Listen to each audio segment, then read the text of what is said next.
Hai semua, okey, peperiksaan bahasa Inggeris USA untuk tingkatan 3, ramai yang pening kepala kan? Nak tahu apa rahsia dia sebenarnya? Jangan risau, hari ini kita akan bedah siasat dan pecahkan kod USA ni sama-sama. Jom! Okey, sebelum kita pergi lebih jauh, saya nak ajak anda fikir sekejap. Cuba bayangkan, macam mana kalau peperiksaan USA English ni sebenarnya tak macam yang kita semua sangka? Macam mana kalau game dia dah lain? Sebabnya hakikatnya sekarang ni, ia bukan lagi pasal siapa paling banyak hafal perkataan atau fakta. Tak, sekarang ni ia lebih macam cerita detektif. Betul, anda kena jadi detektif. Kena cari clue, kena pandai buat kesimpulan dan selesaikan misteri yang ada dalam soalan. Seronok kan? Jadi, macam mana nak jadi detektif yang power? Kuncinya senang je. Ada 3 trend utama yang kita kena faham. Kalau anda boleh master 3 benda ni, percayalah, anda dah pegang kunci untuk buka rahsia peperiksaan ni. Yap, cuma 3 je. Jom kita tengok apa dia. Okey, ini dia 3 trend besar tu. Pertama, KBED atau HOT. Senang cerita, ini ujian cara kita berfikir, bukan ujian hafalan. Kedua, konteks dunia sebenar. Maksudnya, soalan-soalan yang keluar tu memang pasal hidup kita sebagai remaja. Relatable orang kata. Dan yang ketiga, yang ni best, format dia stabil. Jadi, kita boleh agak apa yang akan keluar dan buat persediaan yang betul-betul fokus. Sekarang, jom kita bedah sikit pasal KBED ni. Dengar macam gempak kan? Tapi sebenarnya, jangan takut.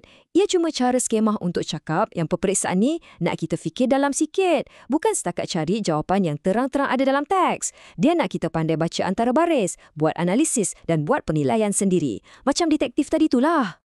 Okey, jom kita masuk bahagian pertama, kertas bacaan. Perubahan paling besar kat sini ialah anjakan daripada sekadar mencari jawapan kepada menyimpul jawapan. Apa beza dia tu? Tengok ni. Dulu soalan dia senang je. Macam, apa yang watak tu beli? Jawapan ada terus dalam teks. Tapi sekarang, soalan dia lebih macam, kenapa anda rasa watak tu pilih benda tu? Nampak tak? Kita kena fikir dan buat andaian sendiri, tapi mestilah berdasarkan clue dalam cerita tu. Inilah namanya inference. Dan sebab itulah, teks yang diberi pun macam-macam. Bukan setakat cerita pendek je. Kadang-kadang ada iklan, notis, dialog macam mesej WhatsApp, artikel pasal teknologi, email formal, email tak formal, semua ada. Jadi, kita kena bersedia untuk baca macam-macam benda, sama macam dalam hidup seharian kita. Satu lagi benda penting ialah collocations. Alamak, apa benda tu? Senang je.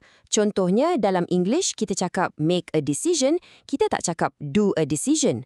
Walaupun maksudnya macam sama, tapi satu tu betul, satu lagi salah. Peperiksaan ni nak uji sama ada kita tahu pasangan perkataan yang betul. Macam ni, benda-benda yang bunyi dia betul bila kita sebut. Baiklah, cukuplah pasal membaca. Sekarang, kita masuk ke tas penulisan pula.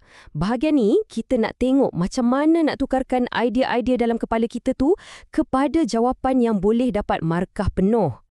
Untuk bahagian 6, yang mesej pendek tu, ada satu peraturan paling penting. Nama dia task fulfillment. Maksudnya senang je. Jawab semua benda yang soalan tu minta. Jangan tinggal satu pun. Inilah kunci utama untuk skor tinggi kat bahagian ni.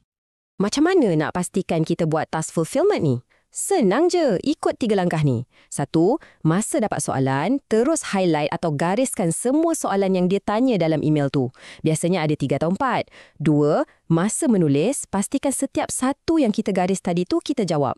3. Sebelum hantar, semak balik. Checklist dalam kepala, dah jawab semua ke belum? Senang kan?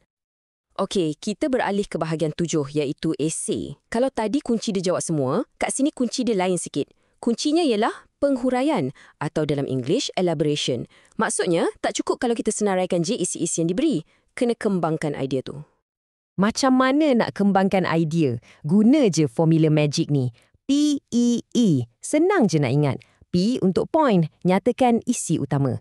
E untuk elaboration, huraikan sikit kenapa point tu penting. Dan E lagi satu untuk example, bagi satu contoh yang jelas. Kalau setiap isi kita ada 3 benda ni, perenggan kita mesti mantap.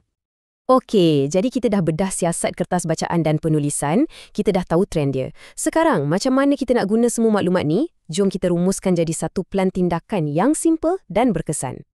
Inilah dia strategi 4 penjuru kita. Nombor 1, jadi detektif teks. Sentiasa tanya kenapa bila membaca.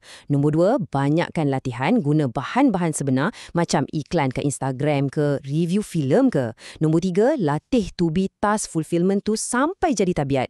Dan nombor 4, jadikan formula PEE tu kawan baik anda masa tulis esei. Inilah game plan kita. Jadi, nampaknya kod USA English ni dah berjaya kita pecahkan. Rahsianya dah tak jadi rahsia lagi. Persoalannya sekarang, dengan semua kunci dan strategi yang kita dah bincangkan ni, adakah anda dah bersedia untuk sahut cabaran ni dengan lebih yakin? Tepuk dada, tanya selera.